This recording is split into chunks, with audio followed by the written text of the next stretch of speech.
नमस्ते। आज के इस प्रेस कॉन्फ्रेंस में सबसे पहले मैं आपका बहुत बहुत स्वागत करता हूं। मुझे आज इस प्रेस कॉन्फ्रेंस में आपको एड्रेस करने का मौका हमारे भारतीय जनता पार्टी राजस्थान के स्टेट टीम ने यहां पे दिया। मेरे साथ में हमारे यहां के leader of opposition Shri Rajendra Rathore ji हैं, हमारे यहाँ के ex state vice president doctor Satish Poonia ji हैं और बाकी सभी पार्टी के सभी नेता यहाँ पे हैं। खास करके हमारे यहाँ के एमपी बाबा बलिकनाथ जी यहाँ पे हैं और मेरे प्रेस भाई और बहनों, इस राजस्थान जिसका नाम सुनते ही महाराणा प्रताप, महाराजा सुरजामल, महावीर तेजा जी, बाद में बाकी सभी का और स्वतंत्र सेनानी को मैं नमन करता हूँ यहाँ से जो बिलोंग करते हैं। मैं सबसे पहले कॉन्ग्रेचुलेट करता हूँ माननीय प्रधानमंत्री नरेंद्र मोदी जी को, जिन्होंने हिस्टोरिक बिल नारी शक्ति वंदन विधेयक कल लोकसभा और राज्यसभा में पास करके, खास करके 1/3 of the reservation of the seat in Lok Sabha और राज्यसभा वुमेन लोगों को रिजर्वेशन दे दिया है। इसलिए मैं honourable prime minister Narendra Modi ji को बहुत बहुत अभिनंदन करता हूँ। मैं गवर्नमेंट ऑफ इंडिया और मोदी जी का अभिनंदन करता हूँ। यशस्वी G20 के आयोजन पे मैं उनका बहुत बहुत अभिनंदन करता हूँ। मोदी सरकार हमेशा के लिए सबका साथ, सबका विश्वास, सबका प्रयास, इसी के साथ चली है और इसीलिए मोदी जी की सरकार जम्मू एंड कश्मीर से लेके कन्याकुमारी तक यहाँ पे डेवलपमेंट करती आ रही हैं। खास करके गरीब कल्याण पे मोदी सरकार ने भर दिया है और सभी देश में विकास करते वक्त राजस्थान राज्य में भी बहुत बड़ा विकास में मोदी सरकार पीछे नहीं हटी है, हमेशा के लिए आगे रही है। मुझे लगता है कि राजस्थान में खास करके जो डेवलपमेंट किया है, संक्षिप्त में मैं बात करूंगा, इन डिटेल में मैं बात नहीं करूंगा। सबसे पहले जो प्रधानमंत्री आवास योजना है, 20 लाख से ज़्यादा प्रधानमंत्री आवास योजना हमारे राजस्थान में बनाए हैं। हर घर शौचालय स्कीम के अंतर्गत यहाँ पे बहुत बड़ी मात्रा से मोर देन 85 लाख शौचालय जो राजस्थान में बनाए हैं। मुझे पता है कि हर एक को बैंक अकाउंट के साथ जुड़वाना, प्रधानमंत्री जनधन अकाउंट के अंतर्गत मोर देन 3 करोड़ 30 लाख लोगों के खाते खुलने में राजस्थान के अग्रसर रहे हैं और हमारे यहाँ की तब की भारतीय जनता पार्टी की डबल इंजन सरकार ने ये इनिशिएटिव ली थी। हमारे सभी कार्यकर्ता ने यहाँ पे इनिशिएटिव ली थी। इसलिए पूरे देश के साथ राजस्थान में हर एक का अकाउंट बैंक में खुलना ये तो बहुत बड़ी बात है, क्योंकि आज़ादी के 75 साल तक लोगों का बैंक में अकाउंट भी नहीं खुल पाता था।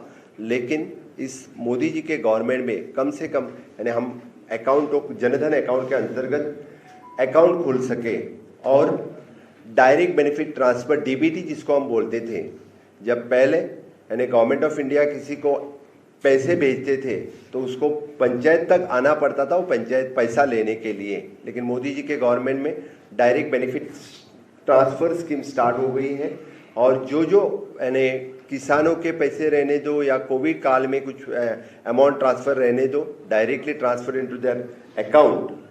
मुझे लगता है कोविड कार्यकाल में जो गवर्नमेंट ऑफ इंडिया ने काम किया है, मैंने बताने की ज़रूरत नहीं है। आप सभी लोगों को वैक्सीनेशन से लेके PPE किट तक अपने देश में और बाहर के देश में जिस तरह से मदद किया है वो आप सभी लोगों को पता है। उज्ज्वला स्कीम के अंतर्गत राजस्थान में 70 लाख के ऊपर परिवार को यानी उज्ज्वला गैस की कनेक्शन देना एक काम मोदी सरकार ने किया है। प्रधानमंत्री किसान सम्मान निधि 80 लाख के ऊपर से ज़्यादा लोगों को 6,000 rupees directly transfer into their account, ये स्कीम भी प्रधानमंत्री किसान सम्मान निधि के अंतर्गत मोदी गवर्नमेंट कर सके। हमें पता है कि हेल्थ सेक्टर में सबसे बड़ा जो स्कीम आयुष्मान भारत योजना, आज तक अपने देश में इस तरह की योजना नहीं थी। किसी के लिए अपने हेल्थ इंश्योरेंस के लिए, चाहे वो गवर्नमेंट स्कीम में हो चाहे वो प्राइवेट सेक्टर में हो, हेल्थ स्कीम आयुष्मान भारत योजना के अंतर्गत 5 लाख का हेल्थ इंश्योरेंस देने का काम किसी ने किया तो मोदी सरकार ने किया। Even though the accidental insurance और बीमा जो कि डायरेक्टली इंश्योरेंस देने का काम किसी ने किया तो मोदी सरकार ने किया। है ना 10 फ्लैगशिप प्रोग्राम के अंतर्गत, जैसे कि प्रधानमंत्री आवास योजना हो, शौचालय हो, हर घर नल हो, हर ग्राम तक सड़क हो और हर घर नल देने का काम किसी ने किया तो मोदी जी ने किया। 38,000 करोड़ से ज़्यादा लोगों को यानी यहाँ नल से जल देने का काम किसी ने किया तो मोदी सरकार ने किया। लेकिन राजस्थान की सरकार ने हर घर नल योजना में भी भ्रष्टाचार करना स्टार्ट कर दिया है। मैं उस पर बाद में बात करूंगा, लेकिन खास करके पीएम साहब ने जो विश्वकर्मा योजना जो 8 दिन पहले ही विश्वकर्मा दिन के दिन निकाली है, सबसे बड़ा फायदा किसको हो सकता है तो मुझे लगता है कि राजस्थान में हो सकता है। सबसे बड़े कारागिर, हस्त कारागिर कहाँ पे है तो राजस्थान इसके स्टेट में है और सबसे ज़्यादा फायदा हस्त कारागिर योजना का फायदा राजस्थान के लोग, राजस्थान के कारागिर ले सकते हैं। मोदी सरकार अंत्योदय तक काम करने वाली Antyodaya, the last person in the community, चाहे वो किसी भी समाज का हो, जाति का हो, अपंग हो, विधवा हो, सब तक पहुंचाने के लिए हमेशा के लिए मोदी सरकार अग्रसर रही है। और मोदी सरकार और हमारे भारतीय जनता पार्टी के कार्यकर्ता अंत्योदय तक काम करते हैं, इसीलिए केंद्र सरकार की हर एक योजना लास्ट पर्सन तक पहुंचाने के लिए हमेशा के लिए अग्रसर रहे हैं और अंत्योदय तक हमने स्कीम पहुंचाई है। आई बात राजस्थान सरकार की, राजस्थान के कांग्रेस सरकार की, यहाँ हमेशा के लिए जहाँ जहाँ कांग्रेस सरकार आती है वह करप्शन में नंबर 1 पर रहती हैं। ये तो विज्ञापन की सरकार है, एडवर्टाइजमेंट की सरकार है, जहाँ पे हर देखते हैं वहाँ पे बड़े बड़े एडवर्टाइजमेंट विज्ञापन के बोर्ड लगे हुए हैं।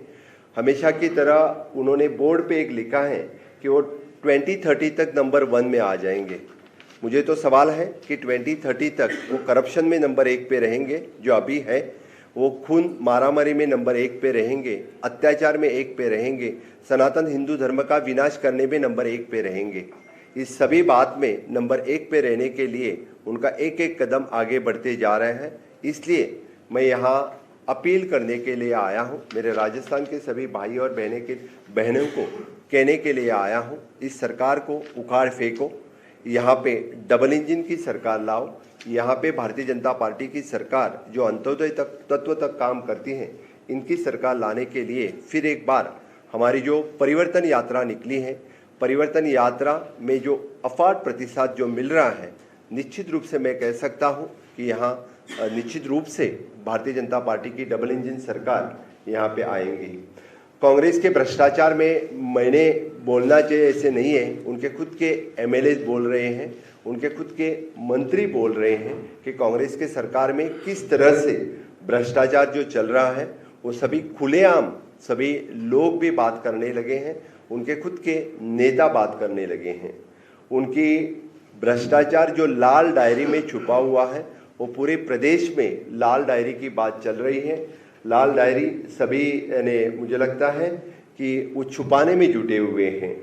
निश्चित रूप से ये सरकार महाभ्रष्टाचारी का हिसाब किताब लाल डायरी में छुपा हुआ है। लाल डायरी किसी को मिली तो सबका भ्रष्टाचार उगड़ हो जाएगा। यही के एक विधायक जो अपने सिर मुंडवाते हैं और इस कांग्रेस के विरोध में अपना खुद सिर मुंडवा के बाल मुख्यमंत्री को भेजते हैं और इसके जैसी शर्मनाक बात नहीं है। इसलिए यहाँ के लोग जाग उठे हैं निश्चित रूप से और यहाँ की सरकार नीचे लाने के लिए यही के भारतीय जनता पार्टी के पूरे कार्यकर्ता तैयार हैं। इनके साथ साथ में सभी लोग एकजुट हुए हैं यहाँ की सरकार नीचे लाने के लिए।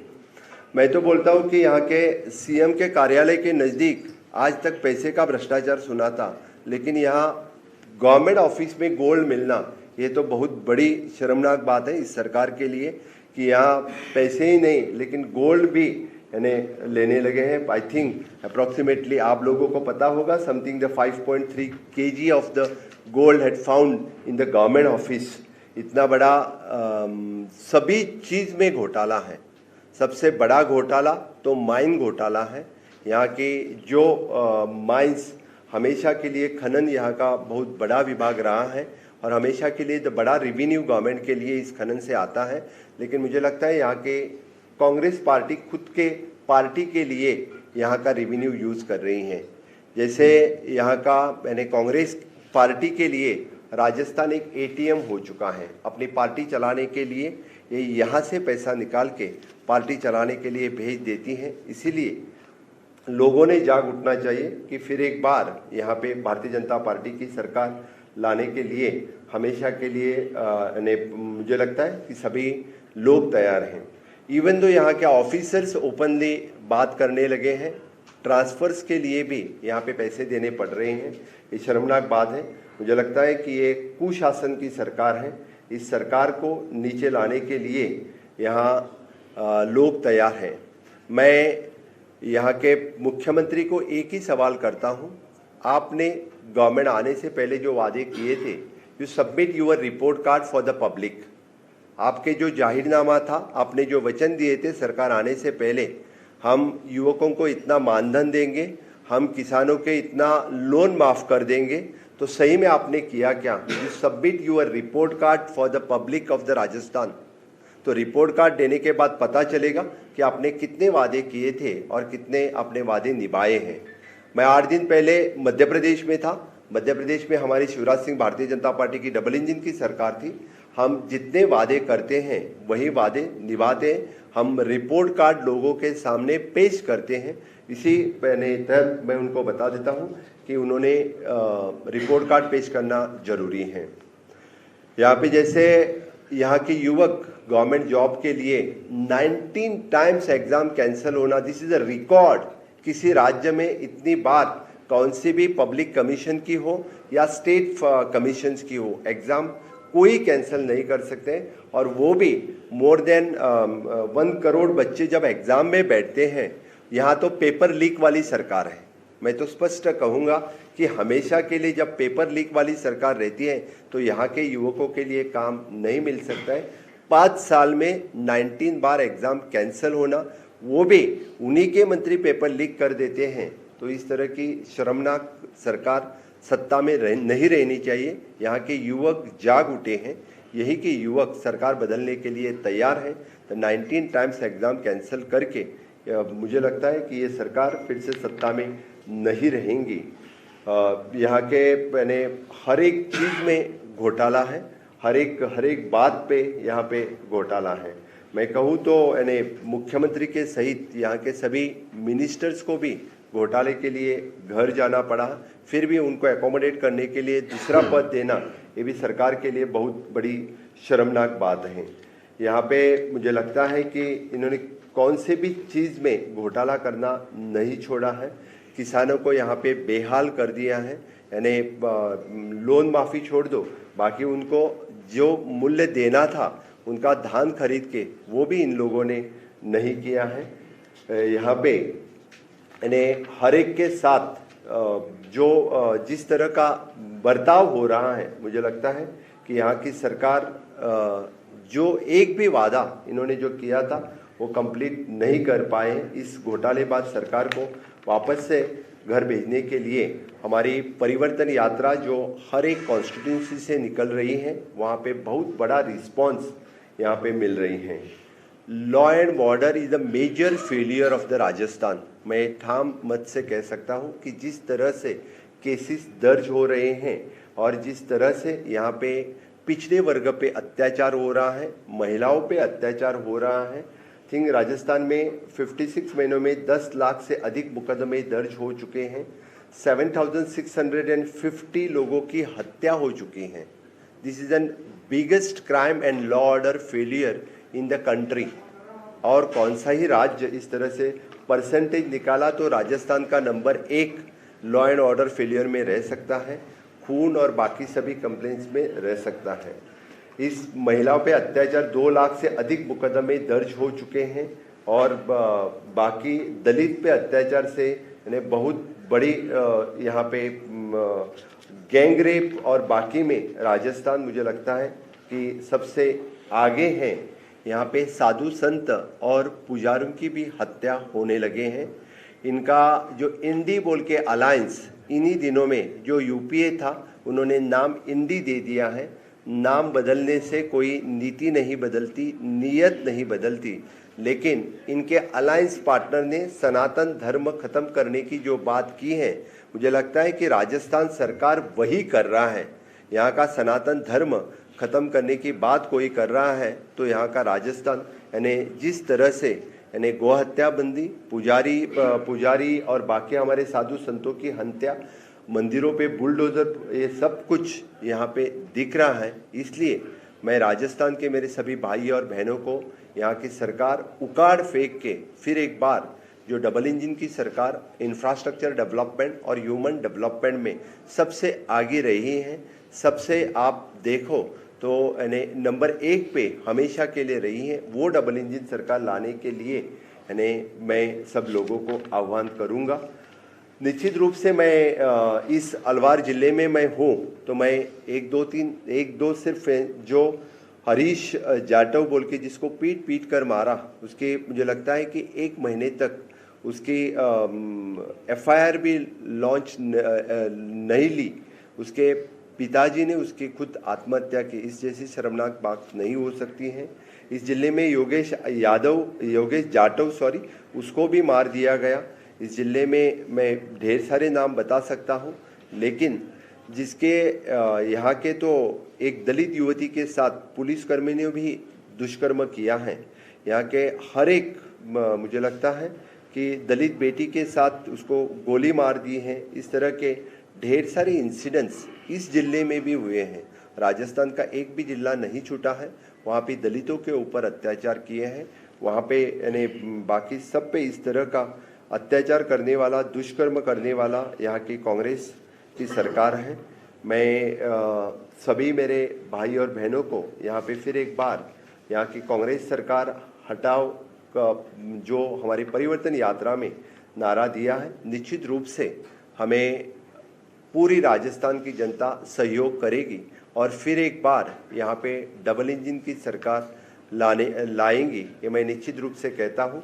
जिस तरह से परिवर्तन यात्रा हर जिले में, हर कॉन्स्टिट्यूंसी में लोगों का रिस्पांस रात को 12-12, 1-1 बजे तक जो रिस्पांस मिल रहा है, हमें पूरा विश्वास है भारतीय जनता पार्टी राजस्थान फिर एक बार सरकार सत्ता में लाने के लिए समर्थ है और यहाँ की कांग्रेस सरकार हटाने के लिए आगे बढ़ेगी, ऐसा मुझे लग रहा है। बस डेट्स ऑल। मुझे लगता है कि मोदी जी की सरकार 2024 में फिर एक बार आने वाली है, ये तो निश्चित है।